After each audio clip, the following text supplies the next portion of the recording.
सो मेरा SBI clerk mains का exam हो गया है एंड शिफ्ट 1 में मेरा पेपर था 10 अप्रैल को, कल ही। सो मैं आपको अपने अटेम्प्ट्स बताऊँगी। तो ये जो अटेम्प्ट्स हैं ये हाइलाइट नहीं है, आगे चल के मैं आपको बताऊँगी क्या-क्या हाइलाइट है इस डे की। सो जीए की बात करूँ तो जीए मैंने सिर्फ़ और सिर्फ 6 अटेम्प्ट किए हैं। अब मैं बताती हूँ मैंने इतने कम क्यों किए हैं। पहली बात तो सबसे ज़्यादा जो मैंने करा था जिस मंथ से, वो मैंने नवंबर किया था। दिसंबर मैंने मतलब सर का सेशन कर लिया था और नवंबर मैंने कपिल सर का सेशन कर लिया था। बस मैंने वहीं से पढ़ा है, ओके। मैंने पीडीएफ वगैरह से इतना नहीं पढ़ा था क्योंकि मतलब मेरा इतना ज़्यादा प्रैक्टिस नहीं था और मेरा पता नहीं प्रीलिम्स मुझे लगा नहीं था कि मेरा क्लियर हो जाएगा। सो काफ़ी हड़बड़ी में मैंने सब कुछ पढ़ा था। साथ ही साथ मैं यही बोलूँगी कि रिविज़न्स आर मतलब मस्ट हैं ये। आपको रिवीजन बहुत ज़्यादा करना पड़ता है।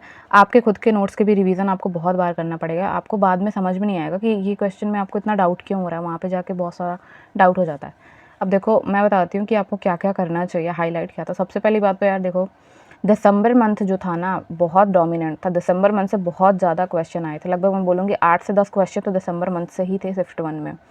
और सितंबर से एक क्वेश्चन आया था, नवंबर से शायद 2-3 क्वेश्चन आए थे जो मैंने कर दिए एंड जनवरी से काफ़ी क्वेश्चन आए थे। मुझे फरवरी और मार्च का मतलब शायद मैंने ध्यान नहीं दिया, बट मुझे दिखे भी नहीं वो क्वेश्चन। हो सकता है आ गए हों। साथ ही साथ तो बस मैं दिसंबर और नवंबर का ही कर पाई क्योंकि जनवरी का मैंने नहीं किया था। सो प्रैक्टिस नहीं थी मेरी। बट यार मैं एक ही चीज़ बोलूँगी कि इस साल जो मेरे आरआरबी के एग्ज़ाम होंगे, आगे बैंक एग्ज़ाम होंगे, कपिल सर के मंथली सेशन ज़रूर करना। मैंने इन्हें किया है तभी जाके मैं कर पाई हूँ 6 अटेम्प्ट सिर्फ़ और सिर्फ मंथली सेशन करने से ही। बाकी मैंने देखा कि शिफ्ट 2 में जिसका पेपर था तो वो लोग बोल रहे हैं सर को कि सर आपने जितना पढ़ाया वो नहीं आया। तो सर की गलती तो है नहीं, सर नहीं बैठे पेपर सेट करने। तो प्लीज़ इतना मत बोला करो टीचर्स को। बाकी जो शिफ्ट 1 में था उनसे काफ़ी ज़्यादा क्वेश्चन आए थे जो उन्होंने पढ़ाया, ओके। इंग्लिश में आते तो इंग्लिश मेरे लिए डुएबल थी, मुझे इसमें कोई मतलब वो नहीं है, प्रैक्टिस होती तो मैं और कर सकती थी। तो मैंने 21 ही अटेम्प्ट किए हैं, तो मेरा एक्सपीरियंस इसमें अच्छा था। मैं ये नहीं बोलूँगी इंग्लिश अच्छे लेवल की थी, ना तो ईजी थी ना तो बहुत डिफ़िकल्ट थी, डुएबल थी।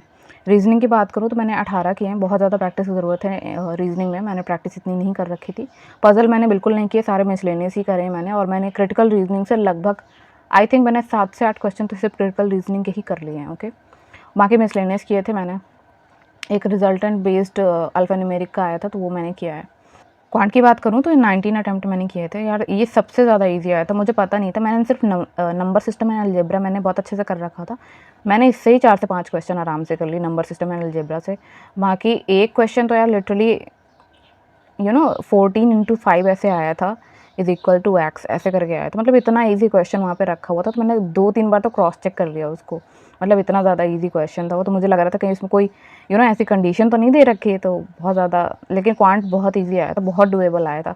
जितनी डीआई आई थी, एक वेन डायग्राम डीआई आई थी, मुझे मुझे पेपर अटेम्प्ट करने की स्ट्रैटेजी इतने अच्छे से नहीं पता थी कि कैसे करते, जबकि हर्षद सर ने एक बार बोला था कि पहले आप पूरा क्वेश्चन पेपर चेक करो। मैंने वो नहीं किया, इसलिए मेरे 19 अटेम्प्ट ही हो पाए। सबसे पहले बता दूँ कि मैं बिना प्रैक्टिस के ही गई थी।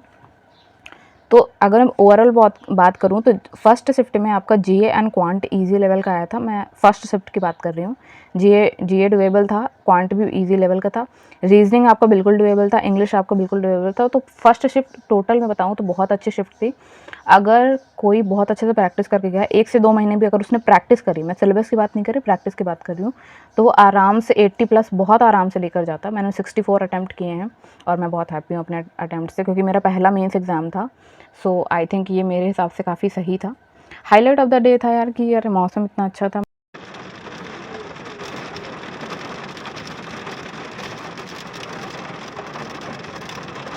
मैंने आपको जैसे वीडियो में पहले आप देखा होगा एंड मतलब हम लोग एंट्री जब कर रहे थे ना, तो इतनी ज़्यादा बारिश हो रही थी, हवा चल रही थी, सबकी एडमिट कार्ड वगैरह सब उड़े जा रहे थे हवा में। It was like very good.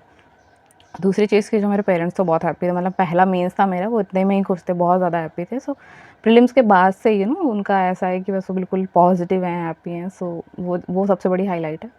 इसके बाद जो मेरा एक्सपीरियंस है मेंस एग्ज़ाम का, तो बहुत अच्छा था। मुझे आगे चल के मतलब मेरे को ये पता चला कि मॉक से तो बेहतर आता है, आपका जो मेंस एग्ज़ाम होता है मॉक से बेहतर आता है।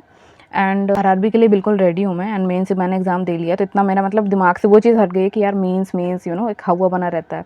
सो वो नहीं रहेगा, अब मैं तैयार हूँ मेंस के लिए भी।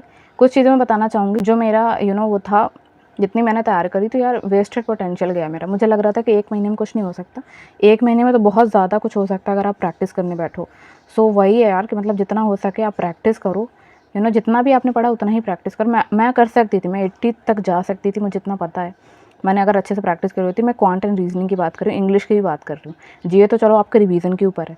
तो मैं यही बोलूँगी यार, 1 से 2 महीने में बहुत पढ़ाई हो सकती है। जो हम होते हैं ना कि मेरा प्रीलिम्स निकल गया, अब 1 महीना बचा है, मैं क्या करूँ?